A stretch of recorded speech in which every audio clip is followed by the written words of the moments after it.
After years spent drooling on lathe on YouTube, 6 months ago I seriously started looking into getting an import 9x20 lathe, but I ended up with this 40-year-old machine for about the same price. Now, buying used is a risk, but I did it for a number of hopefully good reasons that I like to share with you while cleaning the machine and going over its features, so that if you're looking to buy a lathe, or you just like lathes, or you like to be a lathe, you may find some useful information. Let's start with size, because it matters. 9x20 for a hobby lathe may sound arbitrary, but it's actually fairly inevitable. It means the machine in question can swing 9 inches over the bed. No, wait, this can't be right. Oh! It can swing 9 inches in diameter over the bed, and the Z-axis says 20 inches of travel.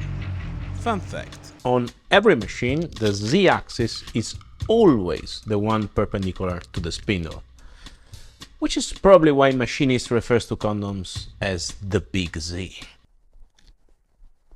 A machine of this size is fairly capable as far as hobby projects go, is relatively affordable, sitting in the 2000 gold pieces realm, manageable without heavy equipment, widely available, and it can be powered by any socket of the house. Going up in size means the bigger machine will require industrial power. And even if we install a VFD to walk around the issue, a 3 to 5 kilowatts electric motor will trip all the fuses in your house and possibly set it on fire if you don't have the proper electrical work in place. Plus, you'll need something better than a friend to move it around. But even if you have the space, the power, and your best friend is an hydraulic crane, and if you find a great deal, feigning to restore a huge lathe is not the ideal way to start a hobby. So what about something smaller and cheaper? Wouldn't it be better? Going below the 9x20 size wins you a mini lathe, which can be an option. People on YouTube do all sorts of cool things with mini lathe, but a mini lathe is still 800 bucks. A grand with some tooling, and I'd rather wait, save up double that, and get a machine that is 10 times more capable. Because the truth is, dwelling in machining will take several pounds of flesh from your pockets, whatever route you take. And chasing the myth of saving money with suboptimal equipment tends to cost more down the line, when the lies you tell yourself in the mirror lose meaning, and you realize the voices in your head were wrong, and you cannot stop whenever you want.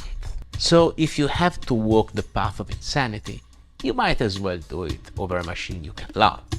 Unless, of course, you think machines are made for love, then I'm sorry, but this probably isn't a hobby for you, heartless son of a... Alright, speaking of love, I better start to give some to this machine, because the lever that is supposed to release the motor to move the belt doesn't work. Plus we had a whole lot of cleaning to do, see if there rust and stuff like that. Now, as I work on the machine, I was pretty confident I wouldn't find anything I couldn't fix, and that has a lot to do with the sponsor of this video, PCBWay.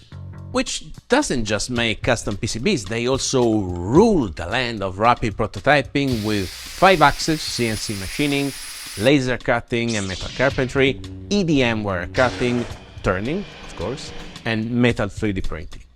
So if there was a missing or broken gear, a ruined lead screw, or a worn out nut, basically anything other than a cracked casting, I knew they could make a replacement that would have been better than the original, because they've been long-time partners and supporters of the channel. Check them out in the link below.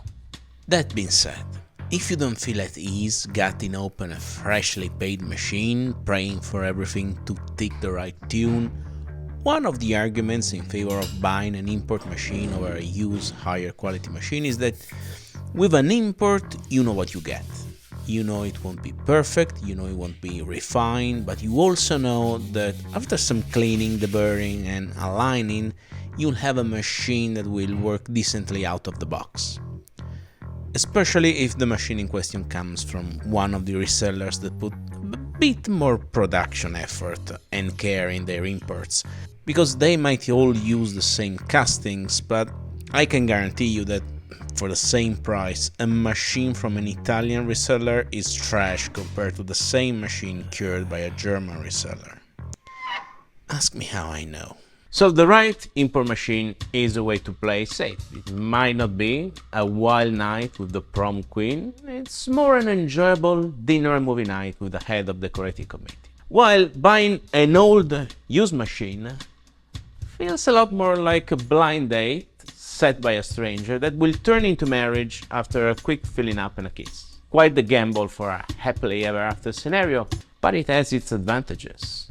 By the way, as I subscribe to a higher risk for a better reward, you might subscribe to the channel if you made it this far. For example, take this HBM 9x20 machine with a Norton box for 1700 bucks. The machine is 260 pounds. My blind date machine without the base is 600 pounds, more than double. And it gets to 700 with the cast iron base. And a fat machine is a happier, more rigid machine that will deform less, chatter less, take heavier cuts, grant a better surface finish, and be less inclined to trot across the workshop every time you try something new. As for the Norton box, yes, this lathe has levers to change between speeds, but you still need to switch gears when going from automatic feed speeds to threading speeds, which is kinda like stopping the car and mess under the hood for 5 minutes every time you have to shift gear. On the other hand, my machine has a couple of gears to switch when you go from metric to imperial to 1 threads, but as long as I'm working in one category, I can switch all speeds and feeds for cutting and threading with this actual semi-Norton box. Also, this one has only the Z-axis automatic feed. This has both Z and X, plus geared high torque speeds, more room for modding, and a 500 bucks chuck on it, which never hurts. Long story short, this blind date lathe is miles better, if there's nothing wrong with it.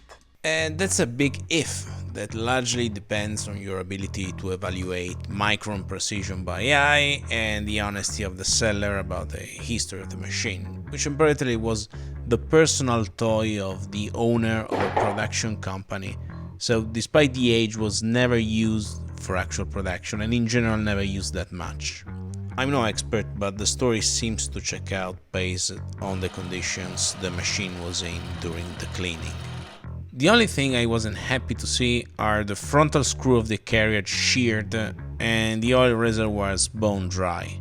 However, the saddle seems fine and the gears don't look worn, so I'm pretty confident I can be happy.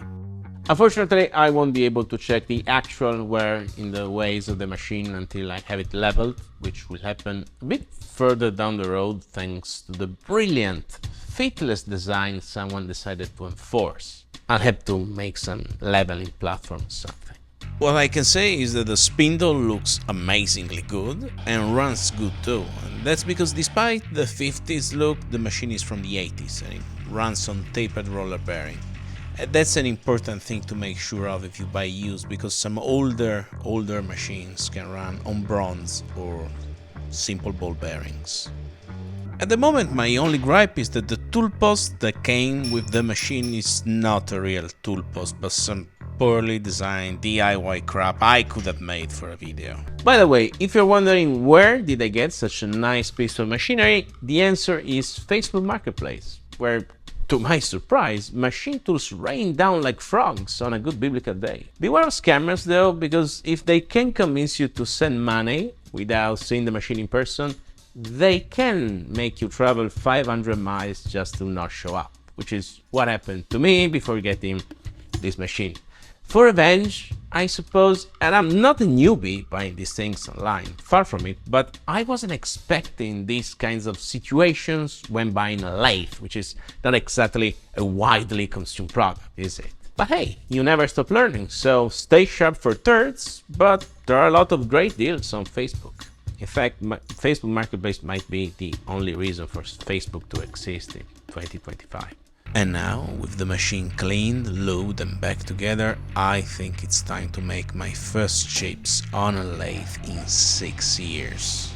And by the way, I want to thank my friend Eric with a K for all the late night lathe talk that led me to get this machine instead of playing it safe. He's also a fantastic creator and has a sexy British accent, so you better check his channel.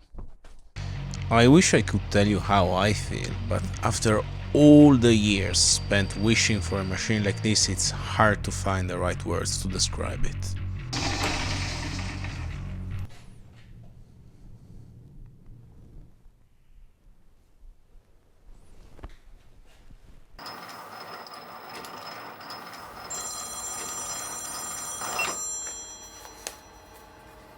Hello. Yo, how do you call the blossoming of lathe-induced elation? A hardened shaft. I'm not sure I can say that on YouTube. I'll look into it. Cheers. Whatever we want to call that, it's amazing, but it will take a while to get used to this machine, both using it and filming it. Plus there are a few things to straighten out before I can make actual parts with it, since at the moment it turns tapers no matter what, because it isn't online, and the X-axis dial measures everything except the movement of the X-axis. But it's fine, you know, working on the machine itself is half the fun. So keep your eyes open because you'll see a lot of this thing in the future. A turn on! That's the blossoming of lathe-induced elation. A turn on. See you next time.